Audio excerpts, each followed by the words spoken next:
Hey, what's going on? Welcome to VT Sports. I'm Danny Kanell alongside Chris Manno. What a show we have for you today. It was a busy, crazy week around the sports world. The Knicks won a championship. Hey, how about that? Congrats to the New York Knicks. We'll break down their cup. I don't even know what the stupid thing is called, but we're going to break it down and see what it means for this New York Knicks team. We have Patrick Mahomes, unfortunately, out for the season with an ACL. What does that mean for the Chiefs? What does that mean for Mahomes, Travis Kelce, this version of the Kansas City Chiefs? We'll discuss that. We had Philip Rivers, who started at 44 years of age and actually played okay. We'll break down his game. And we've got a change at quarterback for the Miami Dolphins, something we thought was going to happen maybe a couple weeks ago, but finally they do make the switch to Quinn Ewers. We'll break that down as well. A ton more to get to. We also have Jake Paul versus Anthony Joshua. We'll talk about that. So much to get to, but let me talk to my guy, Chris Manno. First, check in with you. How you been? All is good over here, man. All is good. Very Nice. lucky. Crazy over here at VT, but I mean, a lot of great stuff. Yeah, All good stuff absolutely. going on, There's some rumors, some really big things happening the Yes. new year that we might even be a part of. Get to go take in something special happening. Keep an eye on the PBD Absolutely. podcast Check for a that big out. announcement there taking place. I just got back. I was at a little getaway. Every year I go play in the celebrity golf tournament up at the Breakers. Oh, nice. In Palm Beach, which Beautiful might place. be like the prettiest. They give us a hotel room for a couple nights, and the hotel rooms are not cheap. So if it's free, I'll take 3. So we had it. 3 nights Nice. away with the kids, and I took home the trophy. Attaboy. I won There you the go. celebrity shootout. So me and Steve Walsh, who played quarterback for the Miami Hurricanes. Okay. Before, like in the 80s, he was incredible. 23-1 as a starter for the Hurricanes. Amazing. Me and him took home the trophy. We took down, there were several. Urban Meyer was one of the Okay. other teams that was Nice. out there. Nick Saban was there, although he ducked out of the shootout aspect of it. So I was a little come on, disappointed Nick. with that. Come on, Mark Nick. Ingram was there, took Nice. him down. Not exactly an illustrious group of golfers, but hey, I'll take a title if I can get it. Take it. So it was fun. A quick little Let's getaway. see if you abide by that when we speak Knicks later. Yeah, exactly. We'll see. Hey, not all championships are quite the same, but I'll take a trophy. What was the cause? It was for the Berkey Foundation. So they have a few different charities that they donate to. Cool. A buddy of mine, his dad ran the Breakers. He was the general manager up there for about 20 years, and he passed away suddenly from a heart attack about 7 years ago. So his sons have carried on his tradition by having this tournament. It's very small. It's like a smaller event, but it's really well done. Those guys do a phenomenal job up at the Berkey. So it was really cool. Great people and fun to be a part of. But a lot of the topic of conversation were some of the things we're going to talk about today. Okay. Where do you want to start? Because there's a lot of different places we could go. Well, what's been the hottest topic lately, man? It's been Rivers, right? Rivers Yeah. Rivers running wild. I think so, too. Although he ran wild and the Colts were running the ball a ton. I mean, that was the thing that was jumping out to me. Right. And we're at the Breakers. My wife and I are at dinner, and this happens a lot in our family. Okay. I have my phone out, and we're watching it. They also have it on a screen, but I'm kind of showing my wife, and she's saying, what's going on? And I was like, does that quarterback look old to you? And she said, no. And then I said, watch closely. And then he had a drop back, and I actually rewound it. And she's like, oh, yeah, he looks a little bit old. And I'm like, he's 44. He hasn't played since 2020. And she was kind of blown away. So she kind of got into it. And I was rooting for him as an old quarterback. Like, you have these visions of, possibly doing this in your dreams. Like, I'll have dreams sometime where I feel like I'm playing still. And so I'm like rooting for him, living vicariously through him. And I'm watching this unfold, and we're watching what we thought was the game-winning drive. This is taking them down the field. Yep. They get the field goal, and you're thinking, this is unbelievable. And all of a sudden, I noticed my wife's like, oh, this is such a great story. Everyone's going to be talking about this. I said, well, there's still 47 seconds left. Yeah. And then all of a sudden, of course, you get a couple big plays, and you get a nice field goal, and it's all for naught. But I thought Philip Rivers, his command of the offense was the thing that jumped out to me. Like, he looked totally comfortable executing. And some people don't realize the run game, it is a portion of playing quarterback. You're not running, but you're getting yourself into good runs and getting out of bad ones. And I thought he managed the game as good as you could have asked for. Absolutely, and that's what we spoke about last week, and those are the exact two things right there, which is why Philip Rivers was perfect for this situation and this situation only, right? We talked about his almost he's almost mastered this offense because he's been using this offense. So it would be impossibly hard to get a guy back in there and expect them to do all the things Phillip did this week. And he jumped on a team that is a predominant. There we Why go. we got to keep showing that one, Malik? Why we got to show that one? You know, he looks old on that one when he slips down and falls. That's a good one, the touchdown throw. And he jumped onto a team that is primarily a run team. You got one of the best running backs in football. So all the pieces aligned, the stars aligned for him perfectly. That's why when he was getting a little flack for it, and we've seen some flack, honestly, on social media and the networks this week about why other guys weren't picked up before Phillip Rivers. And there's your answer right there. The fact that they weren't so severely limited with the offense, and Phillip Rivers was able to execute it competently. And like you said, man, you know better than anybody, it's these little intricacies that you don't see that I don't know if some of the other quarterbacks that we're speaking about who maybe have been in the league more recently have the mastery and command of these NFL offenses like Phillip Rivers did. Half the battle of playing quarterback in the NFL is having teammates that believe in you and think you can win. And I saw a bunch of, like, there was a mic'd up piece where they had a bunch of his teammates. And while he probably didn't know everybody's name on the team, they believed they could win with him. And I thought they actually played really well around him. I mean, they were a 5.5-point underdog. They did cover. They didn't win. They almost did. But I thought his confidence and his command of the system allowed his team to believe like they had a chance. Everybody else might have thought it was going to be a joke and it was going to be a laughing stock and they were going to get embarrassed. But his teammates believed that they could go out there and win that game. Yeah, and there's something to a lot of his teammates probably growing up and watching him have 100 years of success while they were just learning football. You know what I mean? Yes. I'm sure a lot of his teammates were in the 6th grade when Phillip Rivers was getting to AFC, playoffs every year with the Chargers. So to be able to see him and come into the locker room with him, I'm sure that is comforting, and I'm sure the belief in him is kind of already there. And yeah, that is a huge thing. We saw that earlier with Baker Mayfield, right? Yeah. A guy who gets his players around him to believe, and we've said that a lot about quarterback play before. That's a massive part of the equation, and Phillip Rivers does a great job with it. Final stat line, 18-27 for 118 yards. It's not going to blow anybody away. Here's what I do think he's going to face next. Because I was genuinely surprised at the Seahawks game plan. They were not overly aggressive. They weren't. They were sitting back, and I was blown away because I think they showed a tremendous amount of respect for Phillip Rivers, the one we used to know. Yeah. And even the broadcast, they were mentioning this. They're like, get every DB up in press coverage and make him beat you over the top. Of course. And they never really did. Right. They blitzed a couple times, but they left some gaps in there. They were zone dogs. They were trying to confuse him.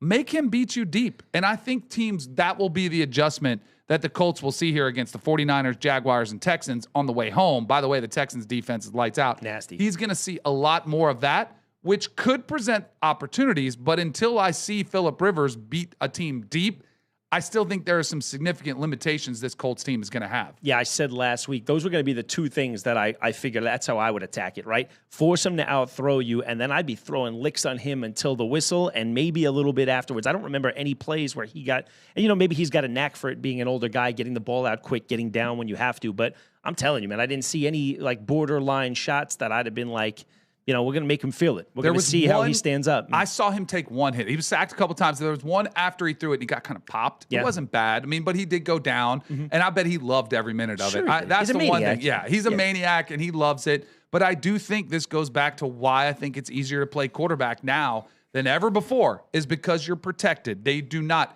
And I agree with you. If I was an opponent, I would say hit him, make him aware. And if you go to the echo of the whistle and you get a penalty, it's not the worst case in the world. Absolutely not. And people think that's dirty. That's not dirty at all. That's playing football. Gamesmanship. And it's making the officials enforce those rules. Sure. Make them call them, because sometimes they don't call them every time.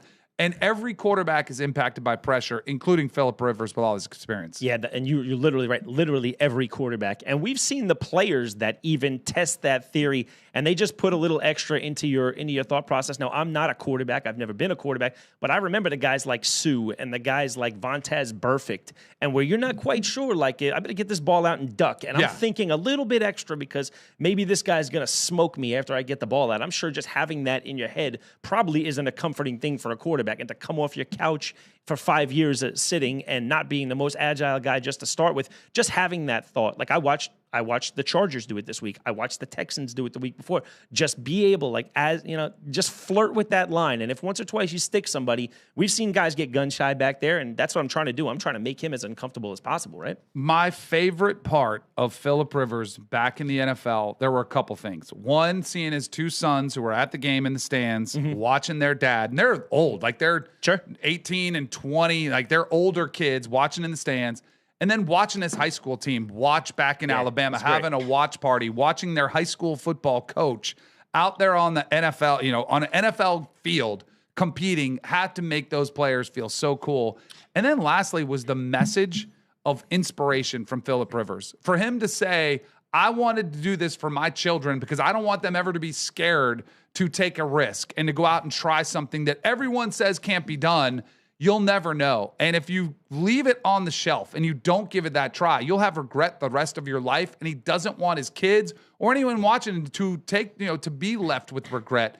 Let me grab the one sound from Phillip Rivers. Yeah, that first one, Malik, that one's a great one. I mean, he's so emotional here. Let's have a listen to Phillip Rivers talking about why he played.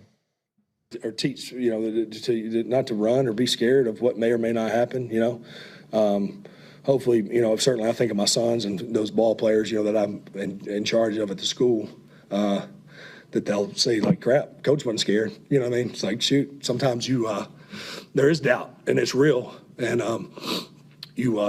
again, you can the guaranteed safe bet is to go home or to not go for it. And the other one is, shoot, let's see what happens.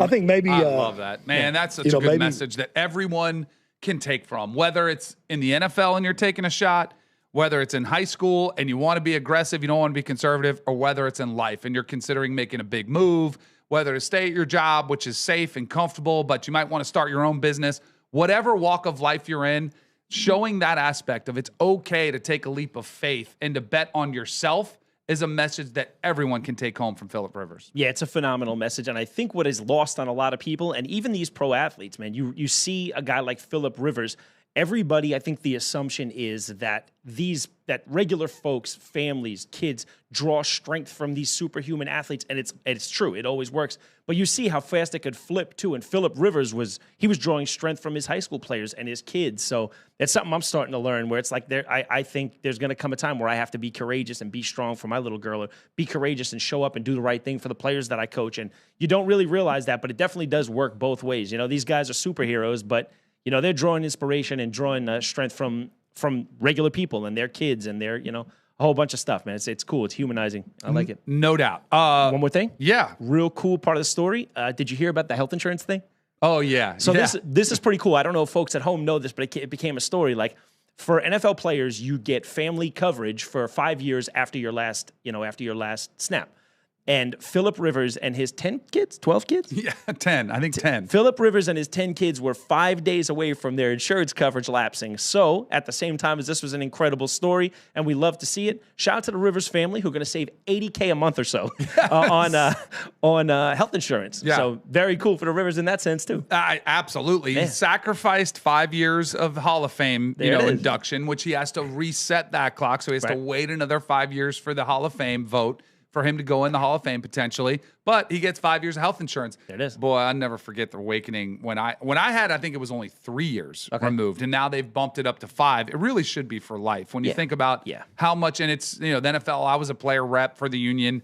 They always say how expensive it is, and it's a major cost, but think of how much money the NFL is making. They can foot the bill for that. So anyone that finds a way to beat the system, I am all for. But I'll never forget, I went and priced insurance for health insurance for my family. And they have Cobra, which is every company offers it. When you go off the company healthcare, you can keep paying for the healthcare yourself.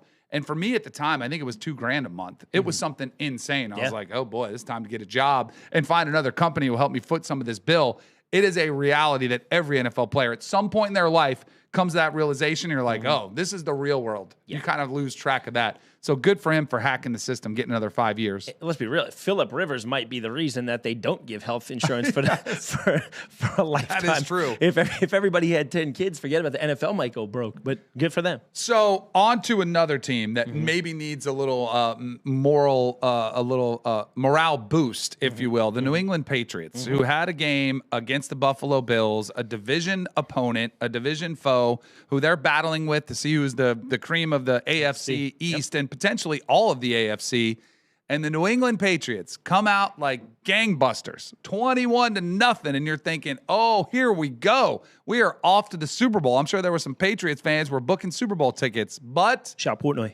Yeah, shout out Dave Portnoy. But Josh Allen happened. 5 consecutive drives with scoring touchdowns. And all of a sudden, the Patriots go on the wrong side of a comeback. This is one of those gut check moments for the New England Patriots. A young team with Drake May, who is still playing great football, but for the collapse they endured, this will be a big gut check for them because I think it is one that could potentially send them reeling. Now, I love Mike Vrabel. I think he's a great football coach, and I think they'll be fine.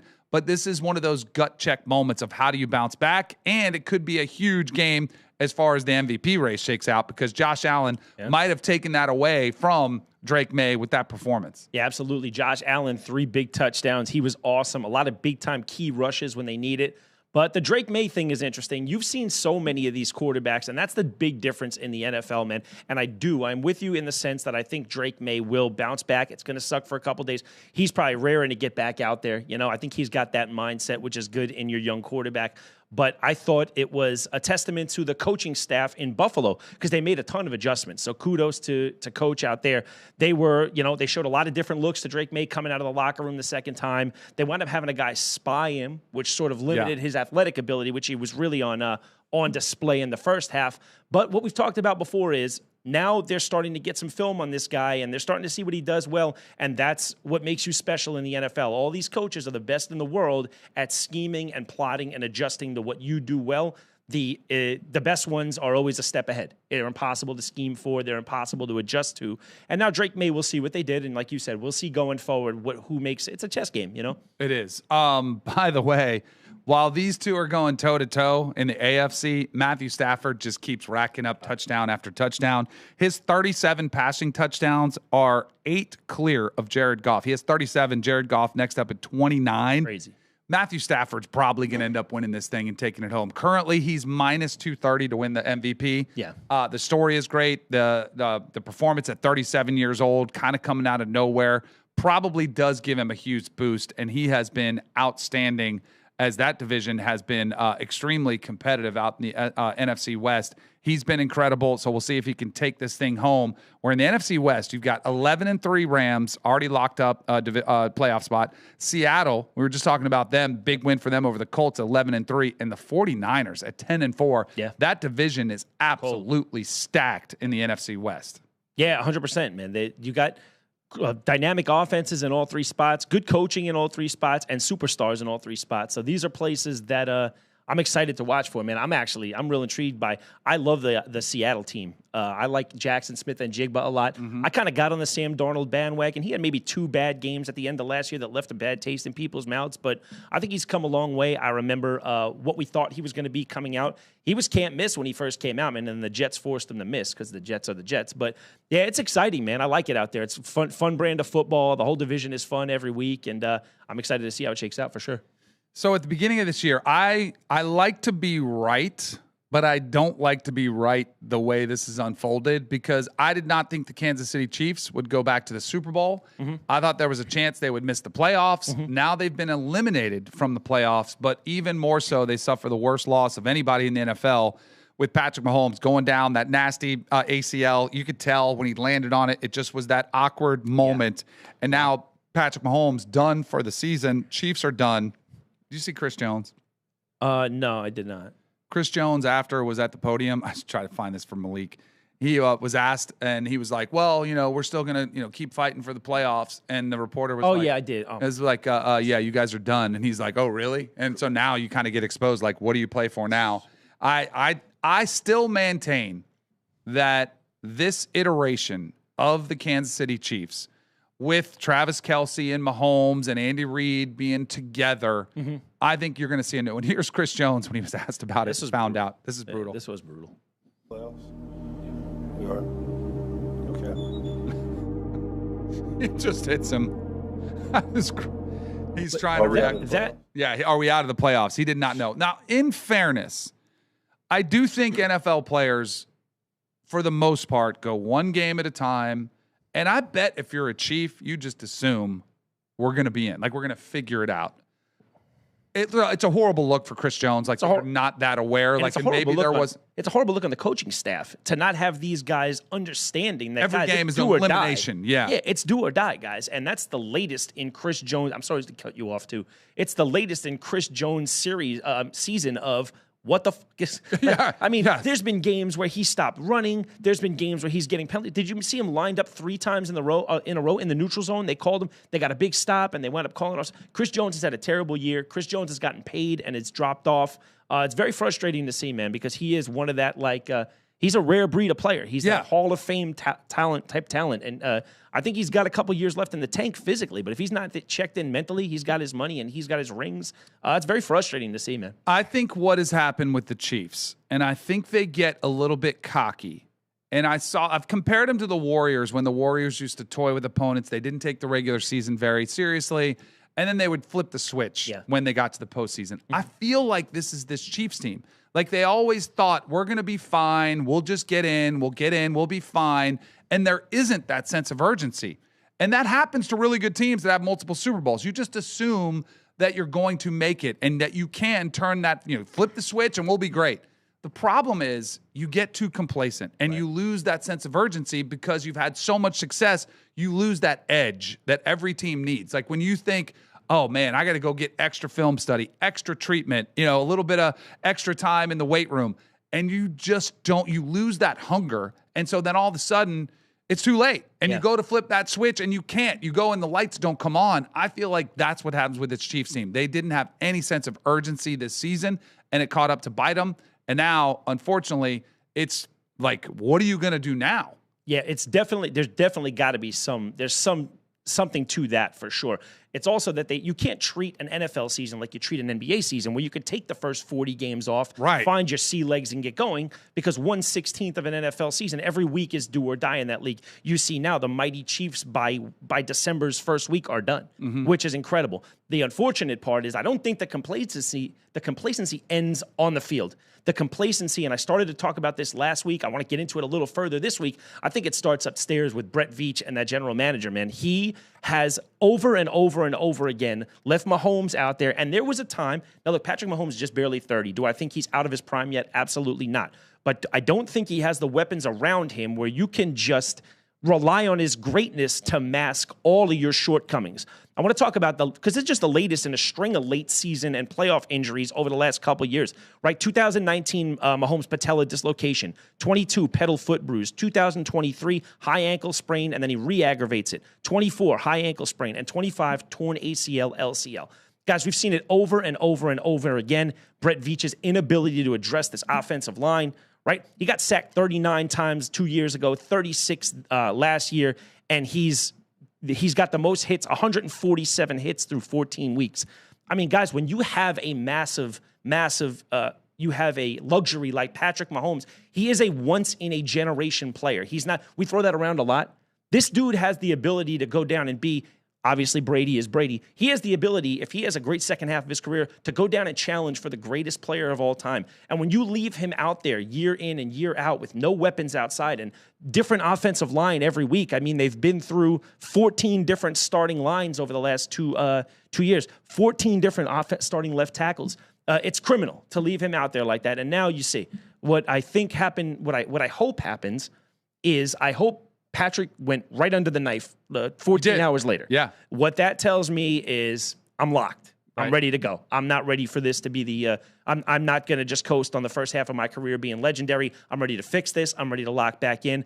And, we'll see what happens around him. Travis has sort of been, I heard one time thinking it sounded like he was going to come back. Second time, it sounds like maybe he's not because he's referring to the Chiefs almost in the past tense. Right. And, I think we'll see. But as far as Mahomes, man, I like his mindset. I think he looks like he's raring to get back at it. not feeling sorry for himself, and he's getting right to work. And he has, 8 months now until week 1? Yeah. They're saying it would be like in a good recovery. They're saying mid-September. It's going to be tight, and you don't want to rush him back because you don't want to risk earlier. The good news is I think it was a clean, like just his ACL. There weren't multiple LCL. Weren't multiple ligaments. It wasn't like his whole knee was shredded. Mm-hmm. Sometimes they wait for swelling to go down. They have to wait a couple weeks. He went right, as you mentioned, got it done. Yeah. So that's good news.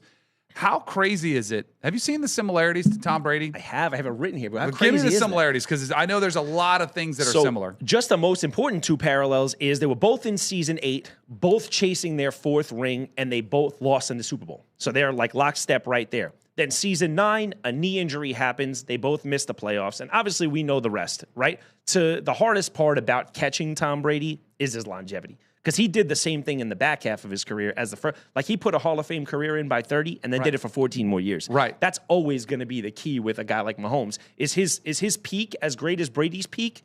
I don't think it's that far off, right? No. When they're at their best. Yeah. It's just a matter of being able to sustain that for so long. I mean, you could speak to it better than anybody. You played at a high level. Imagine doing that until Dan, I don't know how old you are right now, but doing it until 3 or 4 years ago. Right. And you have to want to do it. Right. Brady's a unique individual. Some guy, he's such an edge, always chip on his shoulder, no matter how many Super Bowls. Oh, I've only got 6. I want 7. Some guys are, I'm good. I've got 3, I've got 5, whatever it is. You just decide, I want to be a dad. I want to live my life. It did cost Tom Brady his marriage, right? There's been a lot of speculation about that. Here's the thing that I think is really interesting, because this is where you mentioned it. Tom Brady has 2, there's a dividing line. The first half of his career and the back half, both were worthy of Hall of Fame, and all combined makes him the greatest ever. Yeah, and you could argue the second half was more impressive because the first half, he kind of wrote his defense, right? Right. The second half, it was the Brady show. So here's what's interesting. He tore his ACL in 2008. Tom Brady did. He did not win his next Super Bowl until 2014. Yeah. So they kind of had to go through it again, the fight and the uphill battle that is winning a Super Bowl, and it took 6 years. Yeah. That's what I look at and wonder does Andy Reid have 6 years? Sure. Kelsey's not. There's no way it's Kelsey. And that's where Tom Brady, they went out and got Randy Moss. That one, when they lost, came up short to the Giants. There's this is why I think, and this only makes it even more clear, I think this will be another iteration of this Chiefs dynasty if they get it back at all. I think this will have to be potentially, I don't know. If I'm Andy Reid, how do you retire? What is he, 65? Yeah. I keep going. Why not? Belichick went for a long time. He went until he's 70. Why not go at least 5 more years?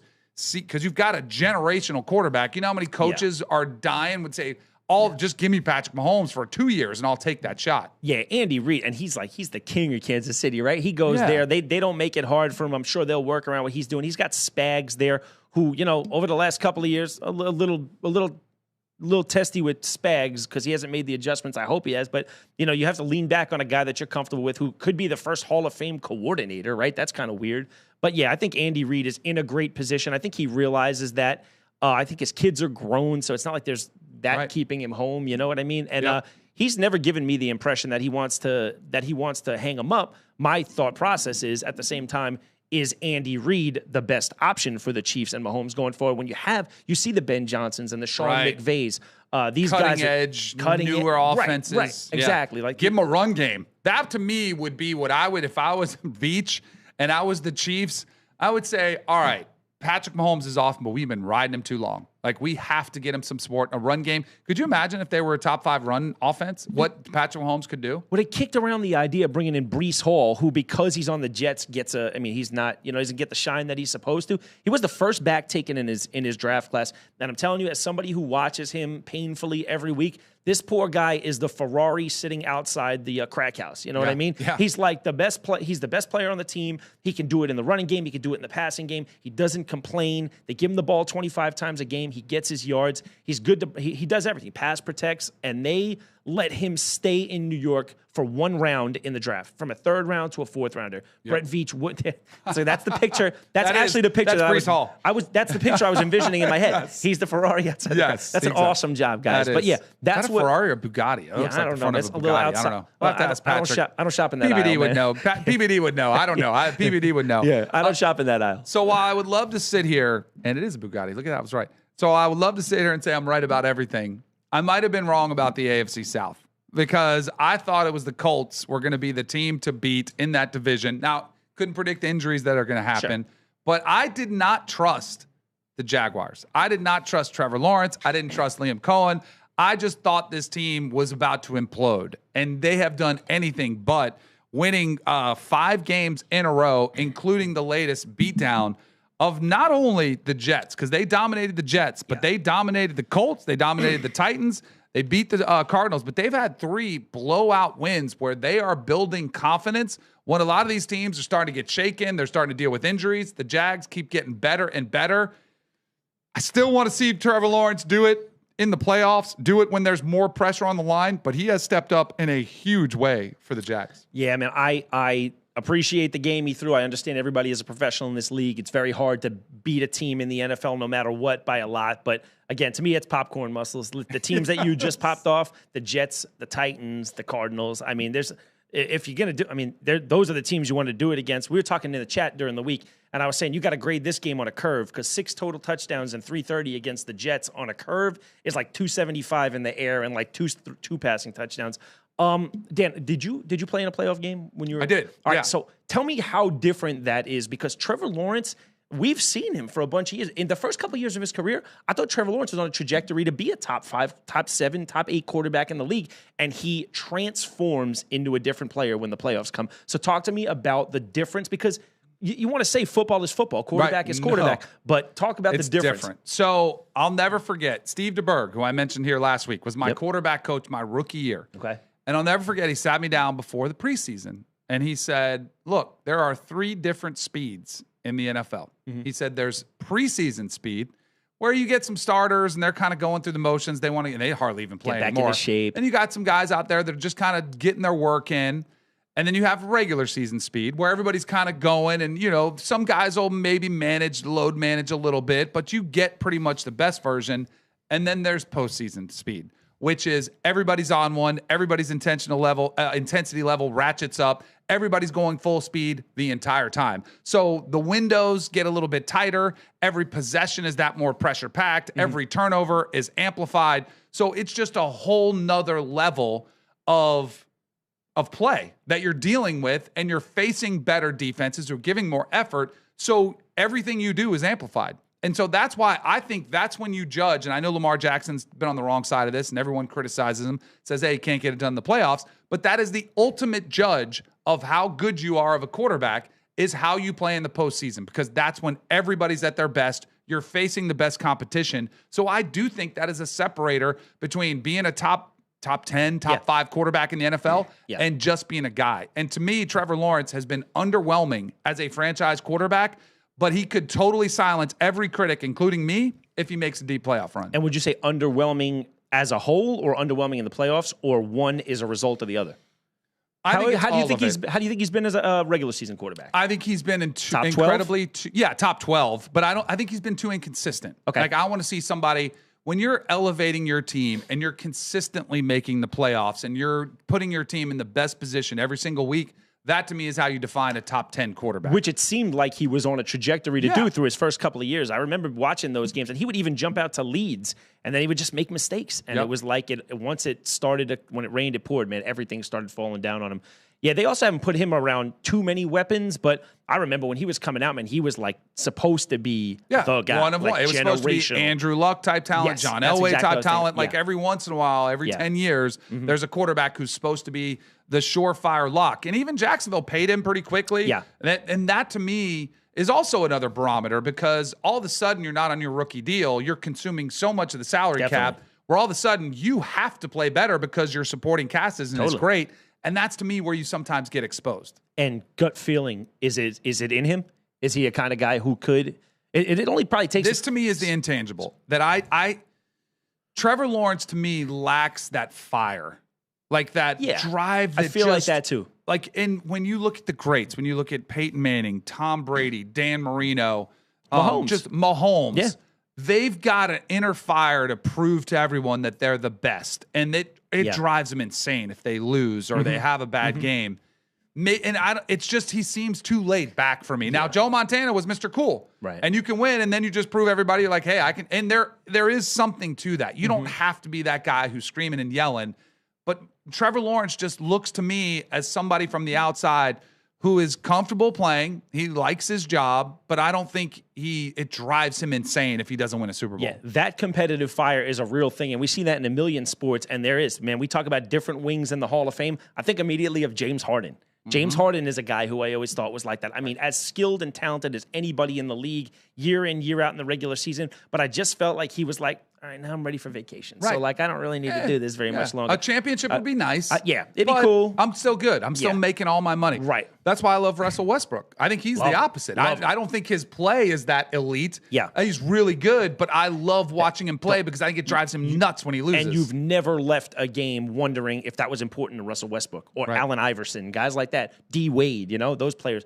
I kind of get, I hate to say it, I kind of get that feeling about Herbert. I haven't gotten the feeling yet about Justin Herbert where I'm like, this is everything to him. And guys, we've talked about it before, man. It is so hard to be elite in one of these leagues.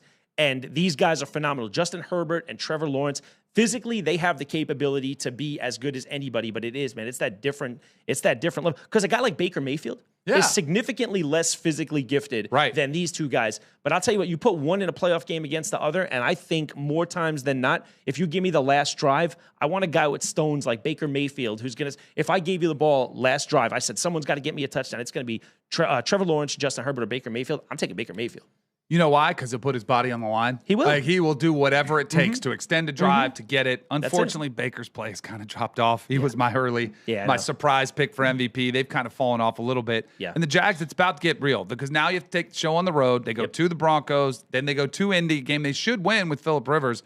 And then they have the Titans. So they should be a playoff team that we get the chance to see Trevor Lawrence there.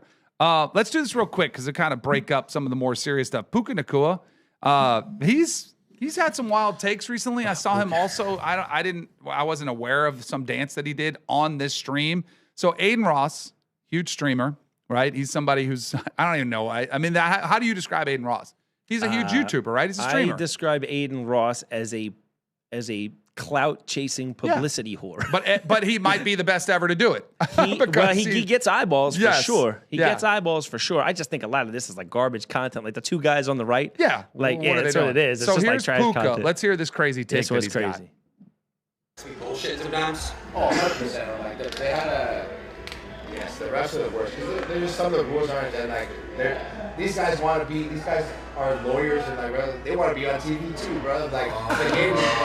You don't think he's texting his friends in the group chat like, "Yo, you guys just saw me Sunday Night Football." Like that. No way. Like that wasn't PI. Like, but I called it. Like, seriously, they do that. I mean, these guys are normal human beings too, bro. Like these guys I think are do a better job than Dude, I'm not joking. Yes. Fuck, bro. They do. They're cheaters, bro. I don't care. Oh, Puka. I would imagine he probably gets a call from the NFL office at the very least. He might even get fined. We've seen people get fined for criticizing the officials. Yeah. This is another level. And I'm gonna go ahead out on a limb and say that's probably the last call he's gonna get this year. Because you got to know your audience, Puka. You can't be talking like that publicly about the officials who are gonna ref your games the rest of the way and think that you're gonna get any type of friendly calls the rest of the way. Yeah, that's what I meant by call. That's the last call he's getting this year. I can see Aiden Ross and Neon perk up when they saw that because you could tell they know, oh, wow, he just said that here. And their job is to try to draw that out of him. But Puka, man, you got to do a better job. Puka's got to grow up. Did you see a couple things? He made some waves this week in the last couple weeks. Did you see him live streaming from the locker room? I think it was 2 weeks ago. He was in there, and they have a strict rule with the Rams that you are not allowed to live stream in the locker room. No. And even so, he's on there. He opens up his live stream, and he's kind of got it where it's just him, and it's kind of so it's looking up, so you can't see anything behind him. And he's like, "Yo, I'm in here in the locker room." And then a teammate comes up and says, "Puka, what are you doing? You can't live stream." He's like, "Ah, man, I'm good. I'm not going to show him anything." Like blatantly breaking the rules.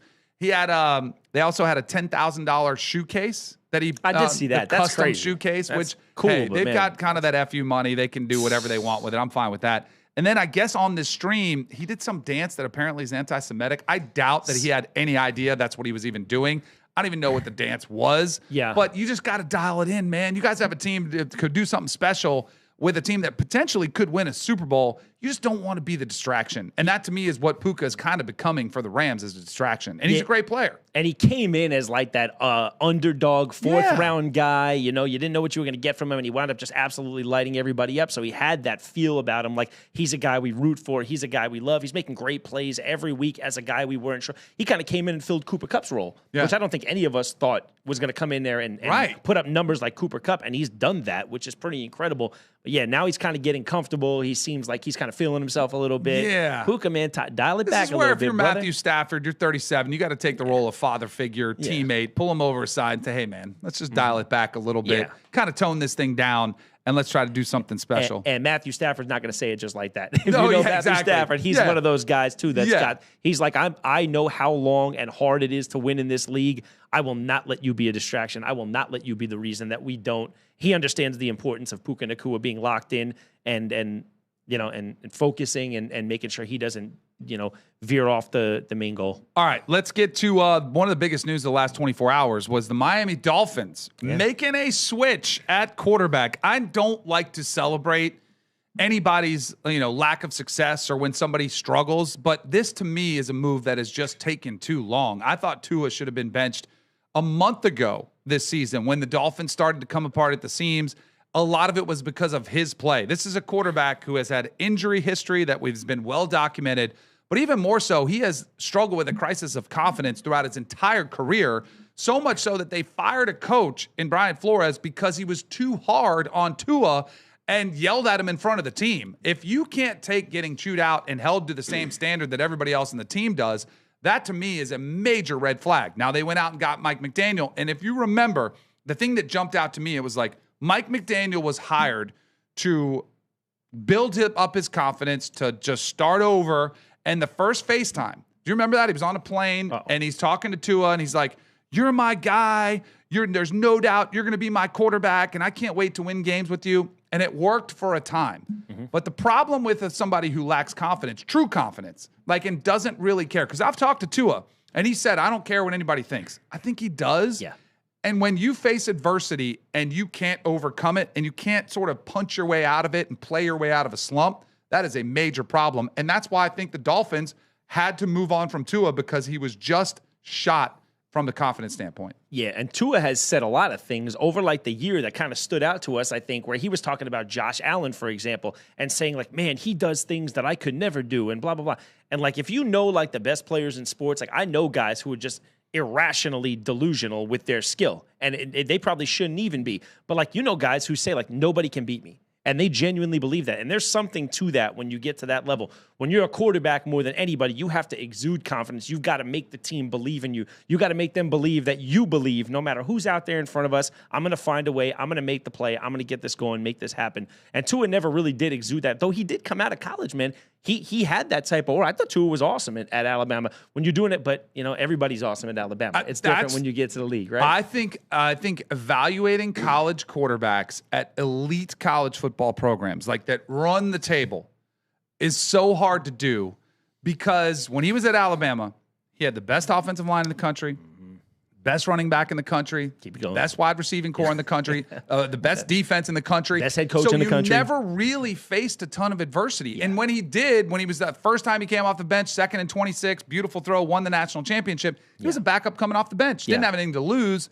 So while he was at Alabama, I just think it's so hard. That's why I like Fernando Mendoza this year. Mm-hmm. He hasn't always been in great situations. Now, Indiana's a really good football team, but what did we see him do against Penn State? Game-winning drive right down the field. Yeah. What did we see him do against Ohio State, who was a better team? Big-time gamer. And he's having to play through adversity, a few big-time plays. Mm-hmm. Those type of situations are what you're in every single week in the NFL. Every single third down is that's the struggle you go through. Right. It's just too easy. Mac Jones was another one. I thought Mac Jones was really hard to evaluate. He completed 77% of his passes. He was close to perfect. And then all of a sudden, he goes to the Patriots, faces some adversity, and it's what happened to that guy that was completing 77% of his passes? Well, guess what? You don't have an edge at every position across the board. Yeah, it's happened a million times out of Ohio State, too, right? Yeah. Remember it with Troy Smith to Cardale Jones to, a million all of them. Guys who just... Dwayne Haskins. Yeah, Dwayne Haskins, right, who are throwing it to the 3 future All-Pros, and it makes everybody's life easier. And then, you get to the league, and everybody's that All-Pro. And it's these little things that make you that separate you. And, with Tua. That's the thing. I thought that was interesting. Where they're going with it, they're going to pass over Zach Wilson and go right to Quinn Ewers. Now, let me ask you this. Do you think it had to happen now? Because, look, financially, it doesn't make a ton of sense. But they're screwed. They're screwed. Yeah. But do you think this is like a last-ditch effort for Mike McDaniels to put a young guy in, see if I can drag something out of him? Because, look, the last month and a half, the Dolphins look competent. Like, they've won a lot of games. They win yesterday. They're a 500 team. Yeah. Right. So do you think there's anything to Mike McDaniel saying, look, this is my lifeline. I'm on life support right now. This is my last shot. If I can get Quinn Ewers in there and make him look competent, perhaps they give me another run at this? I think you had to get Tua out. I think he's shot. And I don't think Zach Wilson is the answer. I think you want to see if you have something in Quinn Ewers. 7th round pick. I think he was the steal of the draft. He was a 5-star coming out. Yeah. He took Texas to the playoffs and to the Final Four twice. We saw Arch Manning not do that this season. Right. He's played in a lot of different offenses. I think he's going to play better than Tua. And he does that thing that we talked about. Like, there's only so much money that could go around an NFL team. And in that room, I think they look at it like we talked about it. You want to be able to get a guy while he's on his rookie deal because for that reason, we can distribute the rest of the money amongst the team and keep the talent around you high. Though Tua is being paid a fortune, Quinn Ewers is being paid very, very little. Right. So that in itself winds up evening out. It avoids the issue later on where you got to get rid of Quinn Ewers and now you got to bring in another high-paying guy, and then 2 guys are in that room are getting paid. So this might be helpful for the Dolphins. See if you can get him in there. Let him just tread water. Let him game manage, right? Because he'll be on the roster next year no matter 100%. what. Like, they're not going to cut Quinn Ewers. He's a good option to compete for the quarterback 100%. job. I think that the Dolphins, there's been mixed messaging on what Mike McDaniel's future is. I know there was some that said they're going to keep him. Others said, well, hold on, maybe not so fast. I think this is a huge turning point for the Miami Dolphins. To me, the Dolphins should clean house. They've already done it with the general manager. They've already done it with Tua. There was one piece remaining. And then you can start over, and you can have Quinn Ewers be a part of it. But I do think they need to find their next quarterback for the 8 to 10 years, which is something they've struggled to find, and they haven't found it. I'd love to see him trade up for Fernando Mendoza, but it's probably going to come at way too hefty of a price. But to me, if you've got a guy that you think can be your quarterback for the next 10 years, screw the picks, whatever it takes. Yep. Whatever it takes to go get that quarterback, bring him into Miami, where he's from, down the street. I think he's a perfect fit. I think his game translates. I think the Dolphins should start from scratch. Well, that's the part that sucks about their last month and a half because they were going to put themselves in a position where they had a chance to, moving up 2 spots versus moving up 14 spots is way different. You know what I mean? Now they almost find themselves outside that area, and there's going to be a lot of teams that they have to jump over. The Jets being one of them, a bunch of other teams that are going to look for quarterbacks, and Fernando Mendoza has been awesome. Now, my question for you is this. Does Tua start anywhere ever again? I don't think he'll get starter money. But that's a different question. I think he'll probably go somewhere where he's a bridge guy. Okay. Like one of these teams that are in the market for a quarterback. I mean, he cannot handle the New York Jets market. Oh. I wouldn't want him there. He's too, mentally, I do trust him with that. Yeah. Does he go to the Raiders maybe? They're in the spot market for a quarterback. Cleveland's a disaster. Yeah. I don't know if anybody's going to want to go there. So I think he probably takes a backup bridge starter spot. And you almost don't even get the feel like you're bringing, like with guys in his position, like you also feel like you're bringing in like a veteran who might be able to help young guys. I don't even get the feel like that from Tua. Like when I brought a Geno Smith in and not knowing what I had in him before he, won the Seattle job and all that, at least I know he's serving a purpose, helping me to nurture my next guy. Right. I don't know that I even get the feel like that. I think Tua's a great guy, though. I think he'd be good for a locker room. I think he could help a young quarterback. I just don't know. Honestly, if you're Tua, you've made a fortune. You've had the head issues. Wouldn't this be a time when it make most sense to just say, you know what? I'll take a It's not worth the risk. Or the game.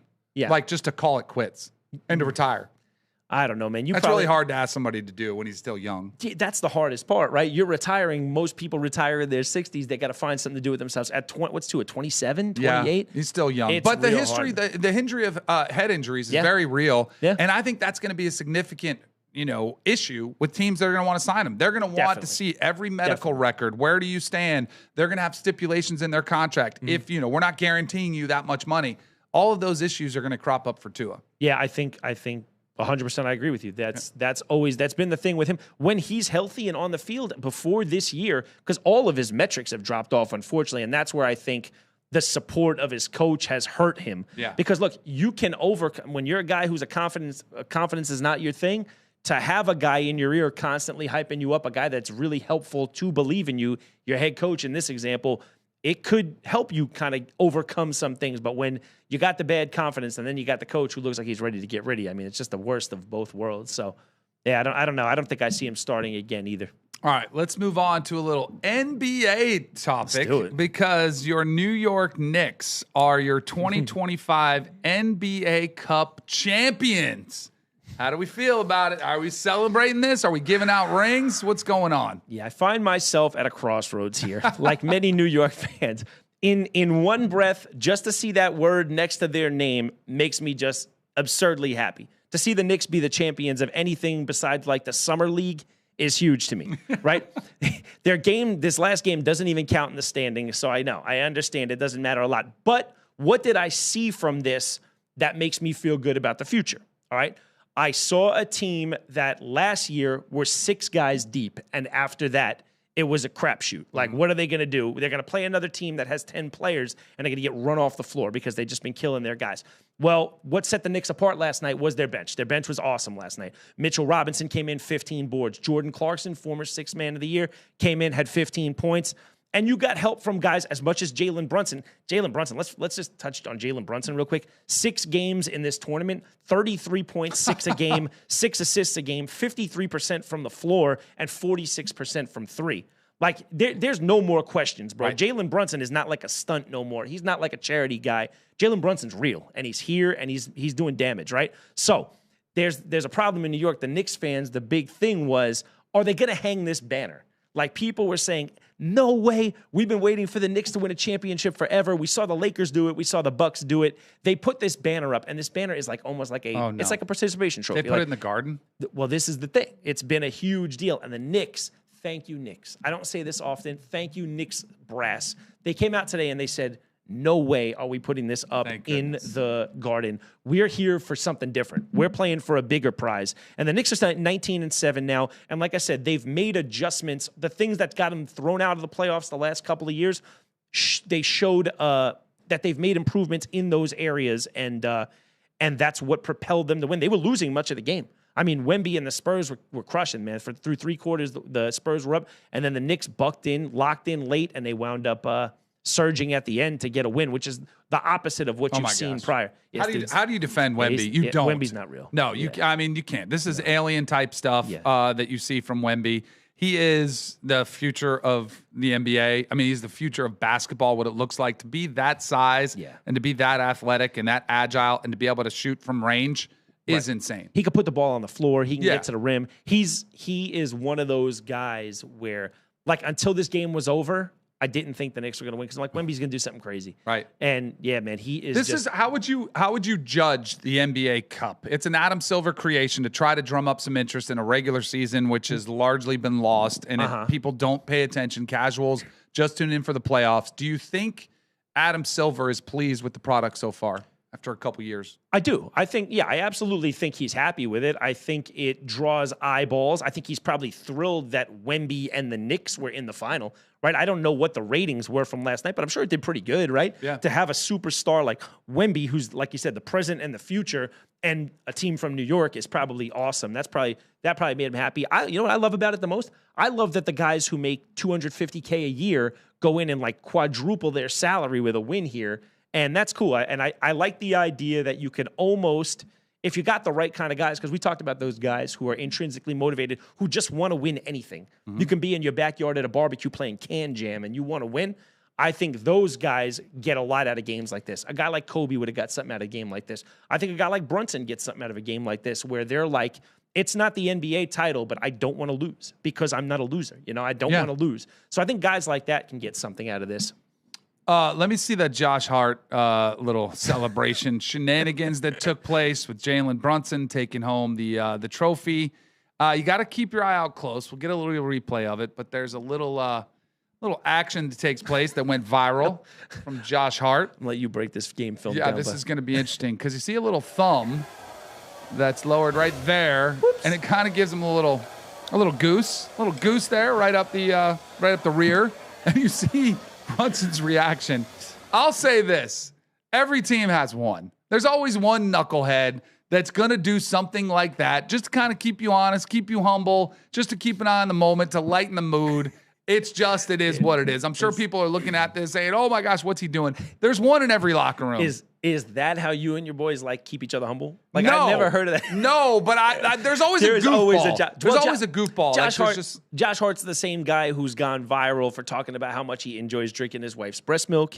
He's the same guy who's gone viral for he just tossed his little son into the hands of Mitchell Robinson last week. We talked about him. Yeah. And then, he's gotten himself he's gotten himself in trouble for eating Mike and Ike's at press conference. The guy's a madman. Yes. But he plays like a madman. He's all over the floor. He's contributing every night. So I'm not defending his actions. I'm just saying it's not that big of a deal. Every team has one. That's a sure thing. Yeah, there's a sure thing. Yes. There's always one. Yeah. All right. There is a fight taking place that you had some doubts, and we've got two more. You willing to back out of this? Are you going to say it's going to happen? 48 hours away. 40. All right. So on Netflix, live. Do I think they make the walk at this point? I think they probably get in the ring together. Judgment Day. This is so ridiculous. Do I think that Anthony Joshua is going to go in there, train like it's one of his real fights, and take on Jake Paul like a real fight? No, in no world. Because then they're going to have a ceremony to bury Jake Paul and all that. That's not good for business, right? There's no way, because they make a ton of money. These guys aren't stupid. They're not going to kill their golden goose. And let's be real. Anthony Joshua, what are you, 36? Yeah. Dude, 36 is fighting age. He could still be he's going to destroy him. But I think he will. And I thought we had Travis Hartman on. Do we have a Travis Hartman bite from when he was on here? You were out, and he was great, and he talked about this fight, and he had a prediction for the fight. And what I was blown away with was that his take was that you would actually gain more respect from the boxing world if you do go through this fight and you do get knocked out. Here's Travis Hartman. And the more you underestimate him, the more he's going to prove you wrong when he knocks out one of your UFC.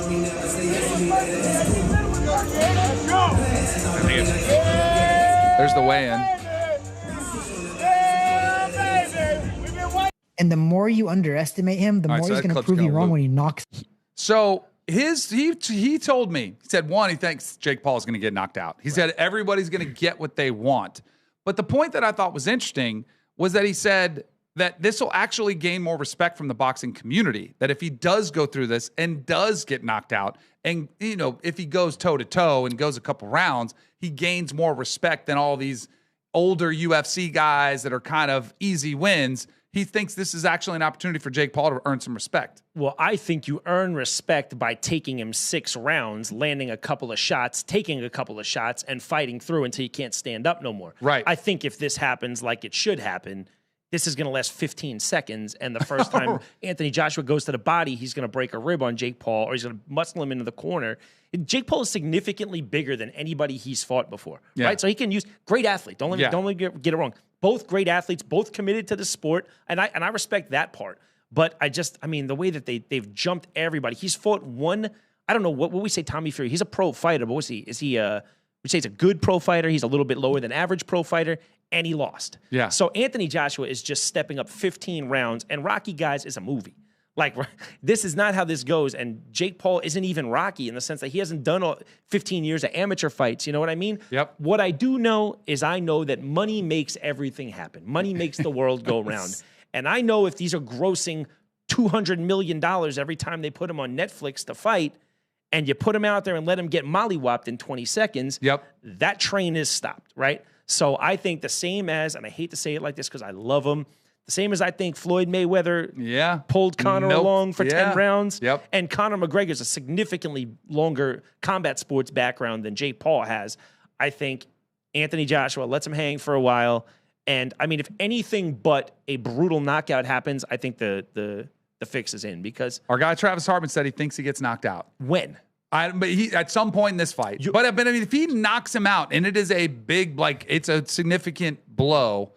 I think that shows you that it was real. So, And I think Jake Paul would garner more respect if he goes toe-to-toe and actually submits himself to getting knocked out. I think that helps Jake Paul's clout. and what happens if Jake Paul gets knocked out? Because If it's a first round and 30 seconds in, then I think it's embarrassing. That's what I think expect it to be, and I think if it were to actually be real, that's what's going to end up happening. And then it ends up just killing the entire thing, and then it makes all the UFC veterans that he ran through look suspect. It makes all the promotions that Mike Tyson look suspect, and that sucks. I hope that doesn't happen, but.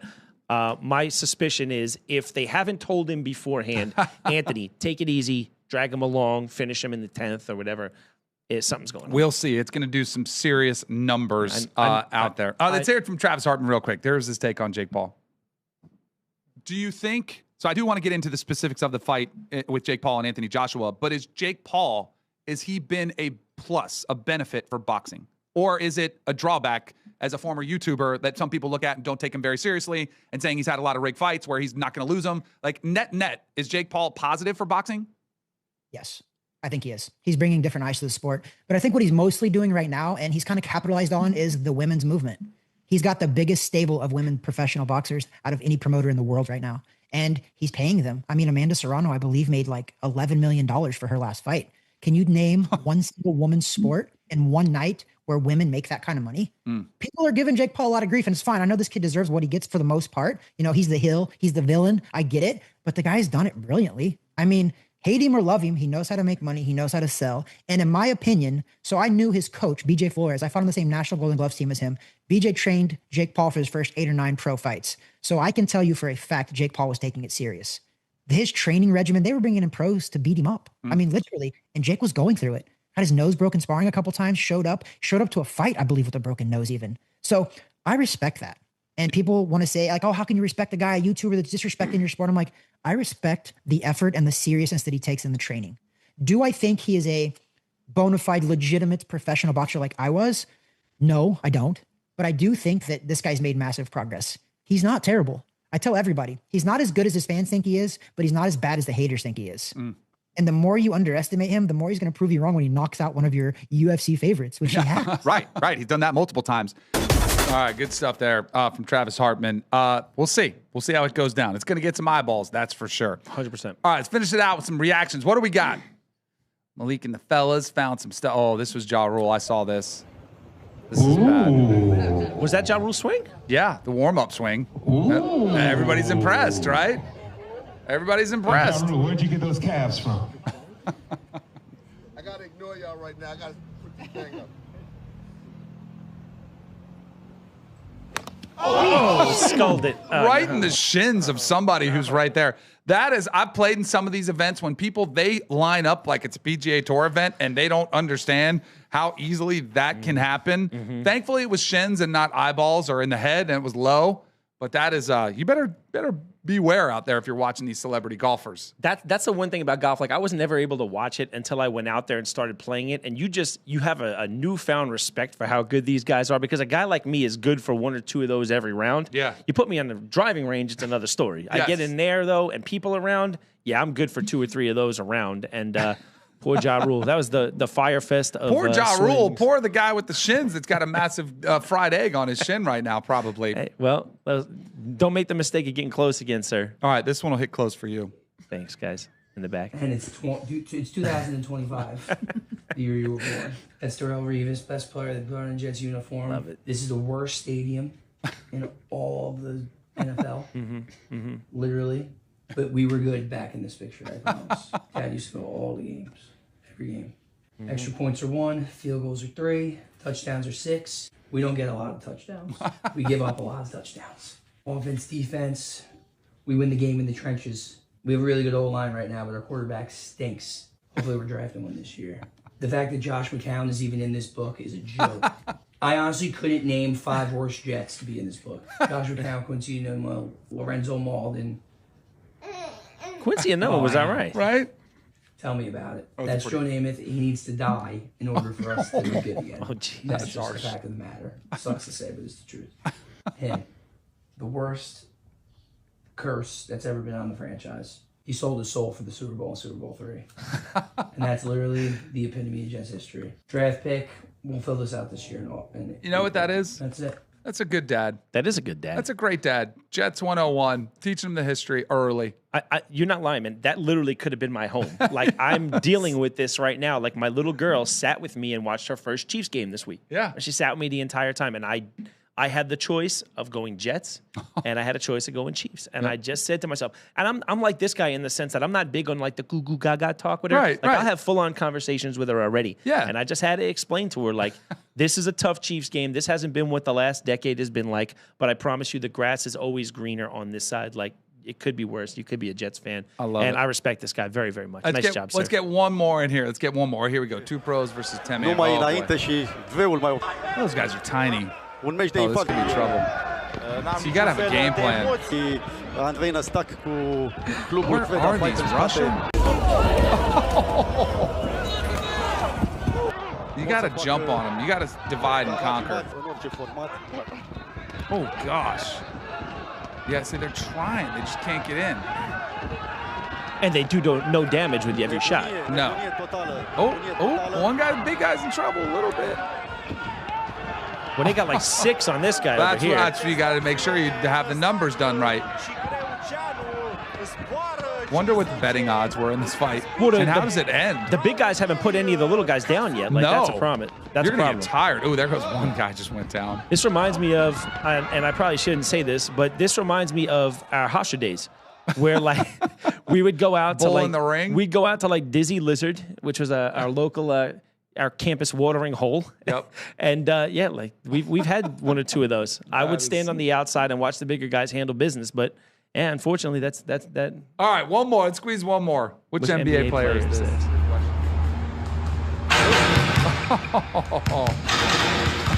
Well, how many hoops are there? Throwing up bricks. Oh my gosh. That's not right. What is up with the sound the bricks are making? Which NBA player is that? Russell Westbrook is somebody who wasn't unfortunately. great. I was thinking Late Nick game Young. Situations. Like guys who just keep shooting no matter what. Yeah, no matter guys what with the result is. Remember we were talking earlier about that absurd belief in yourself? Yes. Like you can miss the first 20, you think you're going to hit 21? Just keep shooting. That was the one. Shoot or shoot, except that guy should stop shooting. Oh, man, that's fun. All right, that's a wrap for us. Make sure you go subscribe, comment on the YouTube video. We love hearing your guys' comments. If you hear feedback, any you don't like something you hear, let us know. We like hearing it. Feedback from you guys. At Danny Kanell. At Manno Steel on Instagram. And guys, Danny said it earlier, we got some cool stuff brewing, so stay locked in with us. No doubt. We'll see you next week.